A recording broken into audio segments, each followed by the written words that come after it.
RDC, devant les juges, Nicolas Kazadi dénonce une cabale orchestrée par l'IGF. En République démocratique du Congo, l'affaire impliquant Nicolas Kazadi, ministre des Finances, continue de faire grand bruit. Devant les juges, Kazadi a fermement rejeté les accusations portées contre lui, dénonçant ce qu'il qualifie de cabale orchestrée par l'Inspection générale des finances IGF. Selon lui, les enquêtes menées ne seraient pas motivées par un souci de justice, mais par des considérations politiques visant à nuire à son image et à son travail au sein du gouvernement. Les accusations concernent des supposées irrégularités dans la gestion de fonds publics. L'IGF, chargé de vérifier la transparence des finances publiques, affirme avoir découvert des anomalies importantes, notamment des détournements et des manquements graves dans la gestion des projets financés par l'État. Cependant, pour Nicolas Kazadi, ces allégations sont infondées et révèlent d'une volonté de déstabilisation.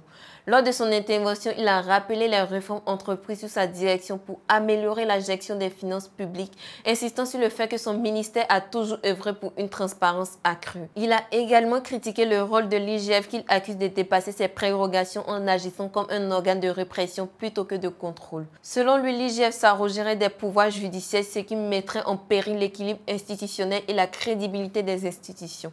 Cette affaire intervient dans un contexte politique tendu alors que le pays se prépare à des élections majeures. Pour certains analystes, les accusations portées contre Kazadi pourraient être instrumentalisées dans le cadre de lutte d'influence au sein du gouvernement ou en différents clans politiques.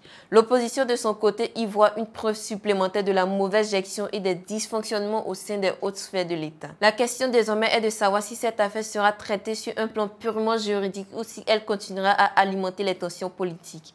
Pour Nicolas Kazadi, le combat ne fait que commencer et il se dit prêt à défendre son honneur et son bilan. Toutefois, les répercussions de cette crise pourraient aller bien au-delà de sa personne, mettant en lumière les fragilités des institutions congolaises dans leur quête de transparence et de justice.